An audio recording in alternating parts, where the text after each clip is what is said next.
this one's like a three-prong story here we got to get into, but Louie Spicolli passed away this week from a drug overdose at the age of 27. You and I are both older than that, so that just blows my mind. He was found dead by a friend who stayed over at his house that night and who was going to wake him up so that he could catch his flight to Nitro. His friend smelled a bad odor, and when he opened the door to Spicolli's room, he found him face down on the floor with vomit everywhere, and his body was already swollen and discolored. Spicolli had reportedly taken 26 somas and washed it down with a lot of wine. His friend had been concerned about his pill usage and actually hid the bottle that night, but he apparently searched the house and found it. I can't even imagine. It doesn't say who the friend was. I assume it's nobody with any name value, but it's just like, I can't imagine finding anybody that way, but let alone, a good friend. Especially after you took time the night before to hide his pills. Yeah, I know. I remember none of us, at least at the time, there was no internet. We didn't have smartphones and all this stuff, so I didn't even know about it until the next night of Nitro. And if they said it, I missed it. Yeah. Because it opened up with like a graphic, rest in peace, Louie, and then I think he was supposed to wrestle Zbyszko that night. And it just never happened. Yeah, that's actually the second prong of the story here was backstage at Nitro. The mood was said to be some sadness and surprise, but mostly business as usual. They acknowledged Spicolli's death on air, and Larry Zbyszko, who was feuding with Spicolli at the time of his death, basically stayed in kayfabe and refused to say anything about Spicolli. Otherwise, WCW didn't acknowledge it beyond that. I was an ECW guy. Yeah, I can't remember if I'm pretty sure it was Bischoff who said this, or it might have been, I couldn't think of anybody else who would talk about this. It might have been Tony Schiavone, but, they talked about, how they didn't really mention it much, and they said, well, not to, trivialize his death, because obviously it's not trivial or anything. It's a death, especially one like this. But they said, he was kind of an undercard guy, didn't get a whole lot of press and everything. So they're like, do you think that's why? Like, yeah. Unfortunately, probably. So, yeah, but it wasn't a high-profile feud, too. Yeah. It's just, they definitely should have acknowledged it more, but I don't know, maybe the only thing I can think of is the circumstances. I was going to say, I don't think they wanted to say, hey, one of our guys OD'd. Yeah. Yeah, that was something recently Bischoff talked about when I think Vince McMahon had taken some shots. It was during the Billionaire Ted skits, and he was taking shots about steroid use in WCW. And Bischoff's retort was like, really? You're going to go there? He's like, 2 of my guys I just signed from your company just failed a drug test. And you're going to go on to me about drug usage?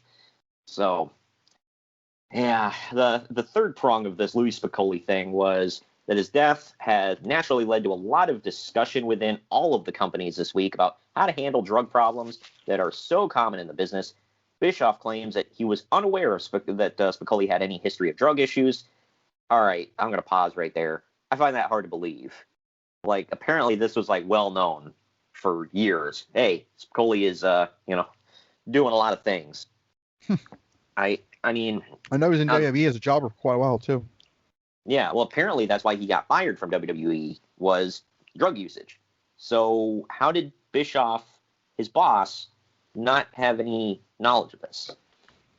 Again, he's not a name, so they probably didn't do a lot of research on him. Maybe. I'm not trying to bury the guy. But I'm not trying to be funny. But really, think about it. How much review would you do on Louie Spicolli? Yeah, that is true.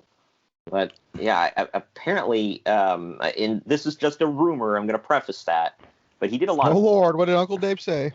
Well, he did a lot of wrestling down in Mexico. His name down in Mexico was Madonna's boyfriend, which just makes me chuckle. For years, I knew that name. I didn't know who it was. I remember that. Yeah, the first time I saw him was on their When Worlds Collide show, and they kept saying Madonna's boyfriend. I'm like, what the hell is that? I'm like, wait a minute, Spicolli? Okay.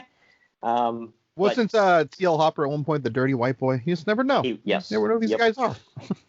Yeah, that one seems to fit more than Madonna's boyfriend. But this one, the rumor was that he went to Mexico and he would be basically a mule for the boys in the locker room. So, I mean, supposedly that's why the clique loved him so much, was because he was their mule from Mexico. Good Lord.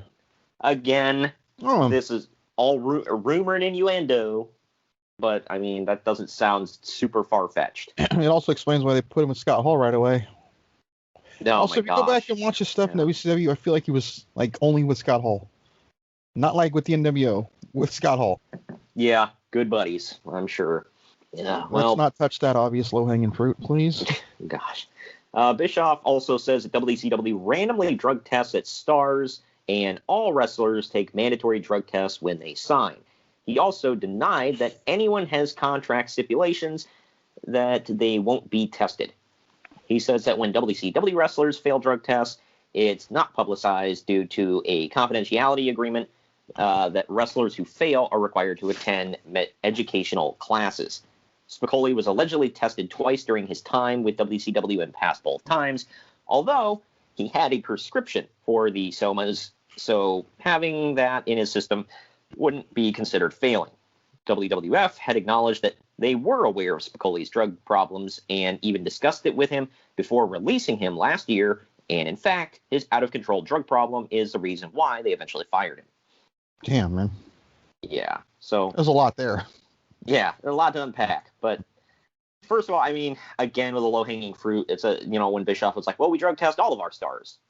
Okay, so Disco Inferno is, like, exempt.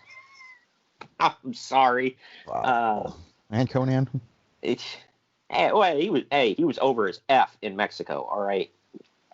Yeah, no, this is just a lot. I mean, yeah, if he has a prescription for the somas, that's not anything that would pop up. So maybe that's why.